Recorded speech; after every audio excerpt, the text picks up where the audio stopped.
Olha, a situação dos índios Yanomamis é uma situação crítica.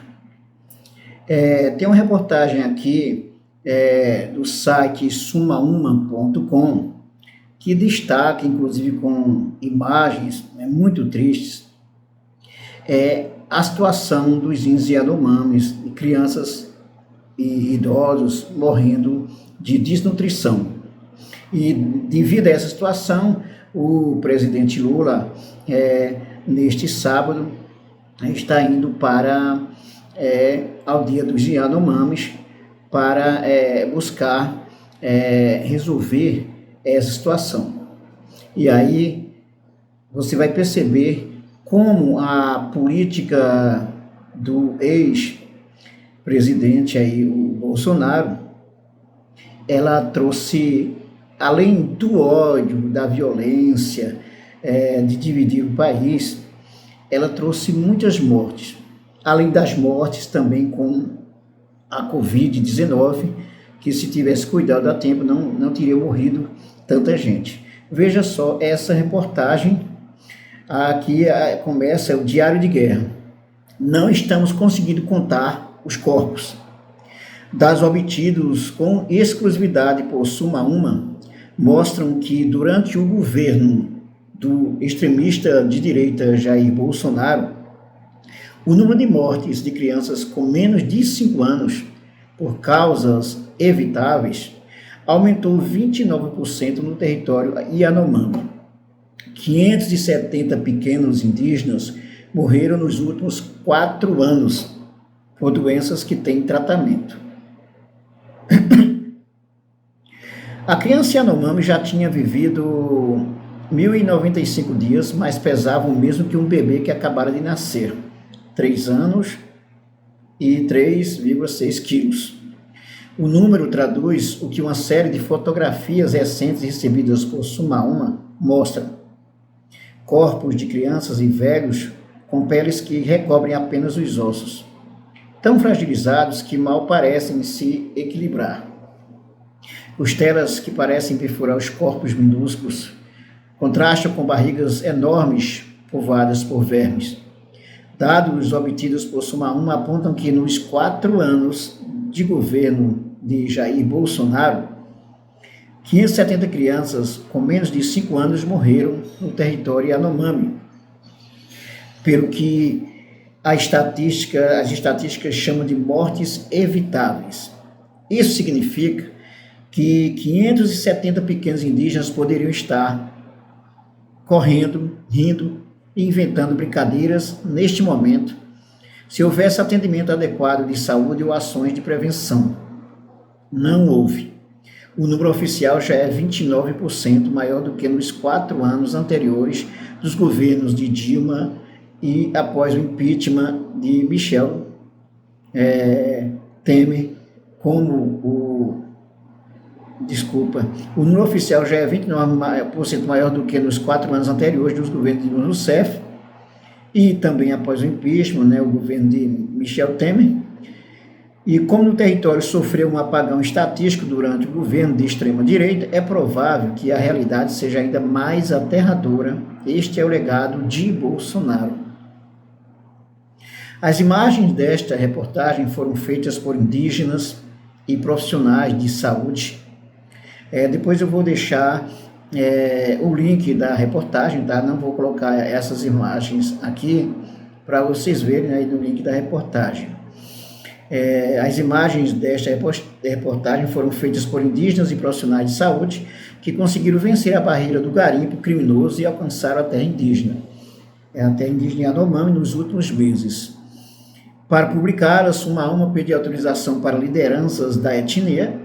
Algumas das imagens mais chocantes não foram liberadas por afrontarem a cultura Yanomami ou por colocar em risco de morte o autor das fotos. As lideranças que aceitaram a divulgação das fotografias só tomaram essa decisão porque estão desesperadas. Em uma delas foi a própria liderança que pediu que uma foto fosse tirada para ser levada ao mundo. Essa atitude tão rara por um Yanomami dá uma medida do terror de ver crianças e velhos tombarem dia após dia. Não estamos conseguindo contar os corpos, afirma uma das 8 pessoas ouvidas pela reportagem nos últimos dias. Todas relatam um cenário de catástrofe dentro da maior terra indígena demarcada do país. No território entre os estados de Roraima e Amazonas, onde vivem quase 30 mil Yanomami, a fome se alastrou em uma terra farta de comida. Fragilizados, velhos e crianças sucumbem a doenças que têm tratamento, mas com frequência ele não chega. O descaso é uma sentença de morte.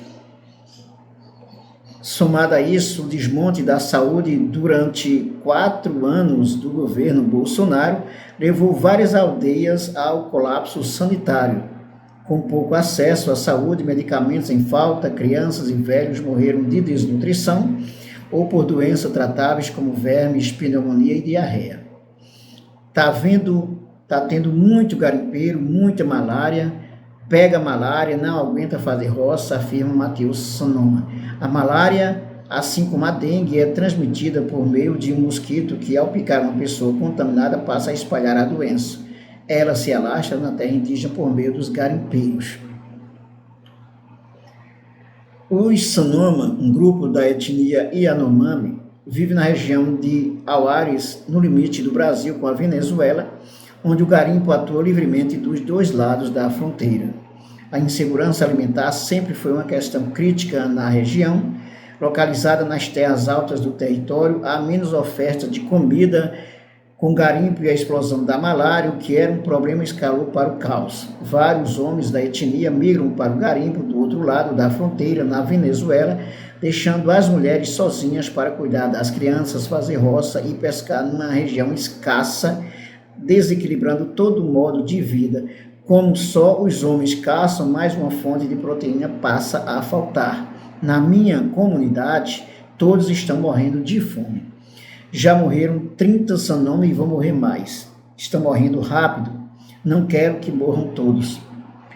Precisamos de apoio para não morrer meu povo todo. Desespera-se o líder Sanoma.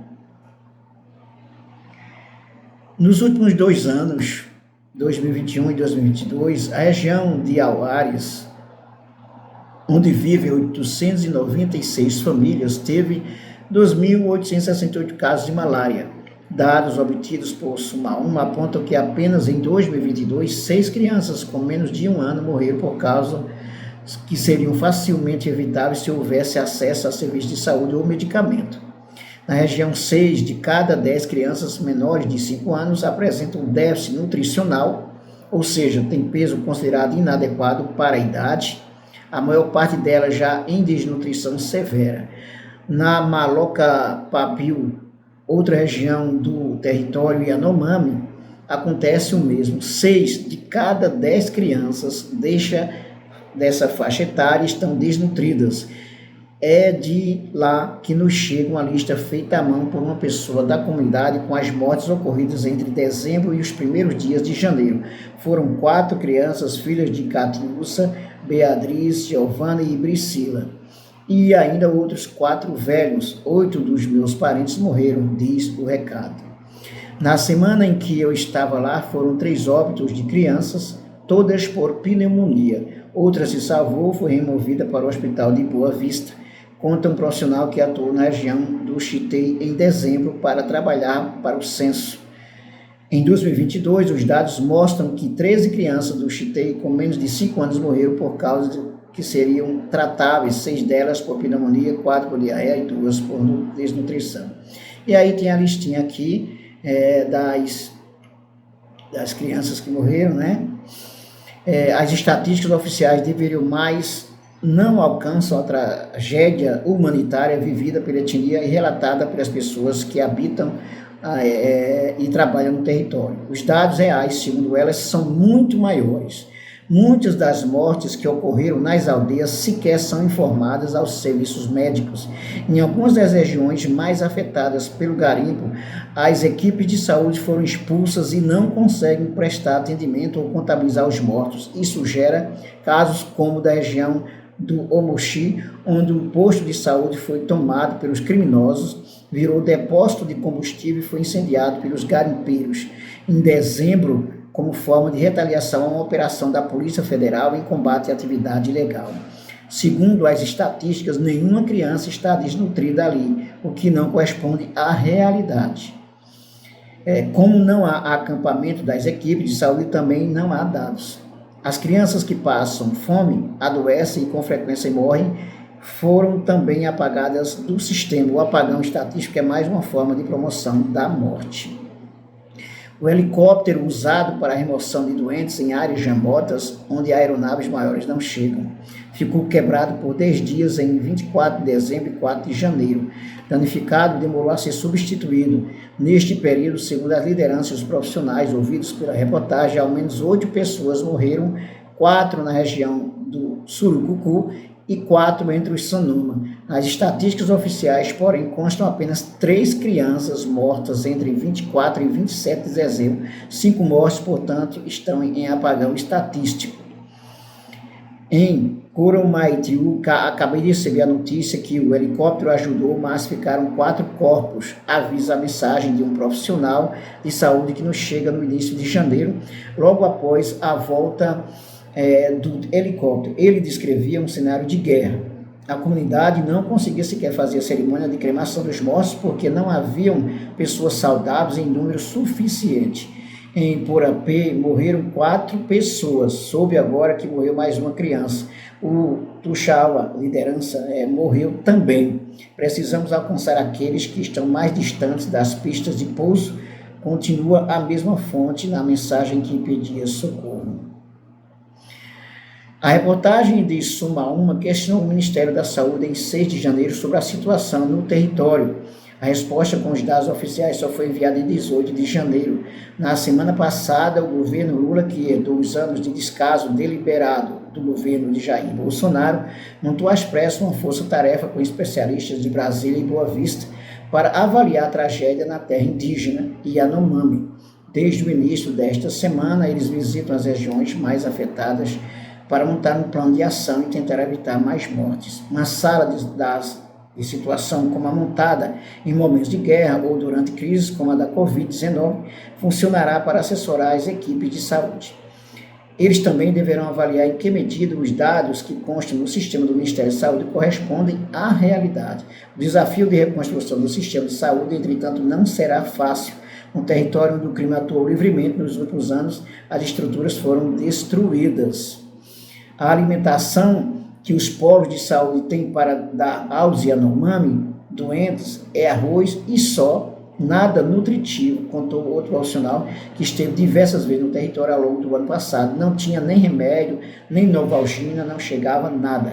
As crianças estavam soltando vermes pela boca, vai ter que começar do zero, tudo de novo. Os Yanomami foram jogados à própria sorte. Outro trabalhador do censo que atuou no território por décadas e voltou no ano passado conta que a situação é desoladora.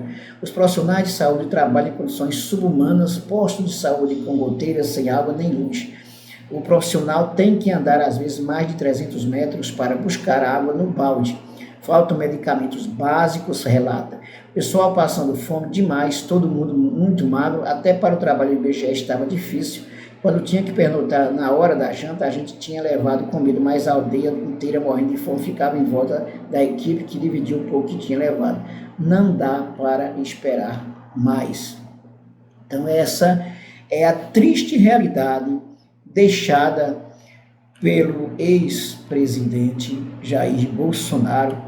Realidade triste, dramática. É incrível a capacidade de destruição do governo Bolsonaro em todas as áreas. Quando você acessar o link e ver essas imagens aqui, se você tiver o mínimo de paciência, o mínimo de coração, tá? O mínimo de sensibilidade, é de chorar. Enquanto isso, as fake news continuam aos montes, todos os dias ainda, por parte dos bolsonaristas, por parte do gabinete do ódio, né? Então, é um processo de reconstrução que se está tendo daqui para frente, a partir do governo do presidente Luiz Inácio Lula da Silva. Muita luta. É isso aí, divulgue esse vídeo, divulgue o nosso canal, inscreva-se no canal e ative o sininho para receber as nossas novidades. Comente, compartilhe e também divulgue, ok? Dê a sua opinião, que é muito importante. É isso aí e até o nosso próximo vídeo.